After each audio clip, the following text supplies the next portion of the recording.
Mientras Rusia intenta mantener la presión sobre el frente, Ucrania asegura haber llevado a cabo una de las operaciones con drones más devastadoras contra la artillería rusa desde el comienzo de la guerra. En apenas 2 noches, cientos de drones despegaron con un único objetivo. El resultado, que afirma haber conseguido el grupo Lazar, ha llamado la atención incluso cuando la OTAN sostiene que Moscú avanza mucho más lentamente de lo previsto. Y si ambas informaciones reflejan la situación sobre el terreno, podrían ayudar a explicar por qué la guerra está entrando en una nueva fase.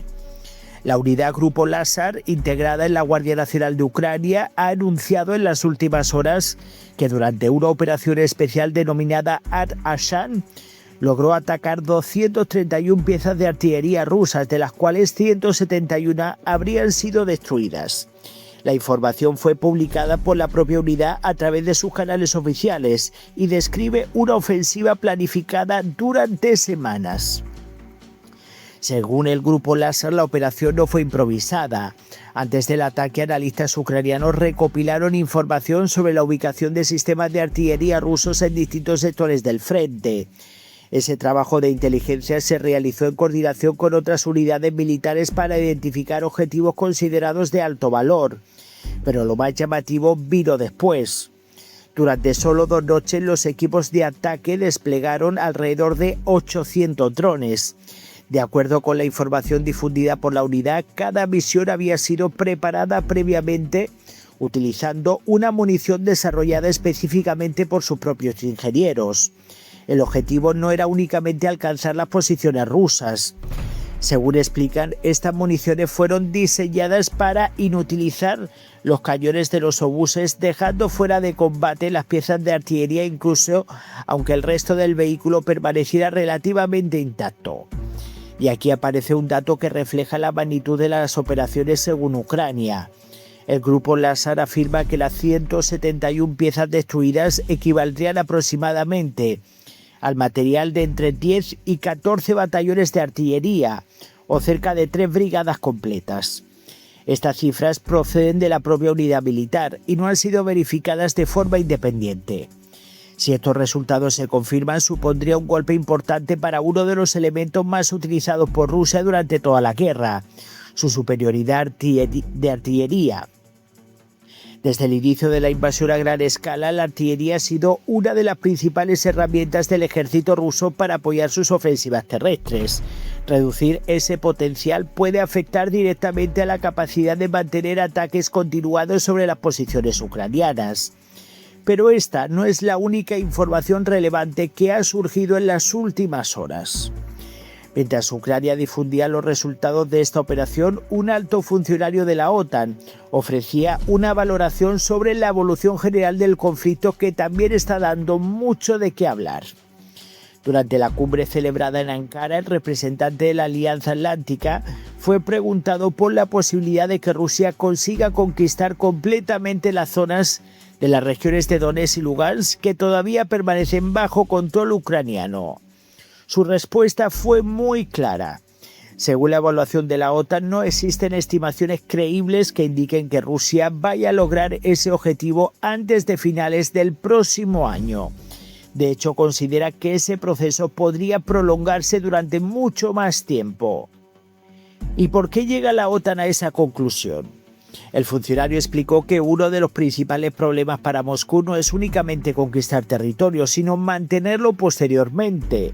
Conquistar es muy fácil, mantener es prácticamente imposible. Según su análisis, las fuerzas rusas afrontan dificultades de personal suficientes como para asegurar de forma estable las áreas capturadas, permitiendo que Ucrania continúe disputando esas posiciones durante largos periodos. Y aquí la situación adquiere todavía más contexto. El representante recordó que al comienzo de la invasión Rusia esperaba controlar determinadas ciudades estratégicas en apenas unos días. Sin embargo, años después, muchas de esas batallas siguen abiertas y continúan consumiendo enormes recursos por ambos bandos. Además, la OTAN sostiene que el ritmo del avance ruso durante el pasado mes de junio fue aproximadamente una cuarta parte del registrado en el mismo periodo del año anterior. Eso no significa que Rusia haya renunciado a sus objetivos militares. Al contrario, según la OTAN, Moscú mantiene intactas sus aspiraciones estratégicas en Ucrania, aunque el coste humano y material de la guerra continúa aumentando. La alianza también recuerda que las bajas militares rusas acumuladas desde el comienzo de la invasión superan ampliamente el 1.000.000 de efectivos, una cifra que forma parte de sus propias estimaciones y que Rusia no reconoce oficialmente. Todo ello ayuda a entender por qué ambos anuncios están estrechamente relacionados. Por un lado, Ucrania asegura haber golpeado uno de los pilares fundamentales del poder de fuego ruso mediante una operación masiva con drones cuidadosamente planificada. Por otro, la OTAN considera que el avance de las fuerzas rusas continúa siendo mucho más lento de lo que Moscú esperaba al inicio del conflicto.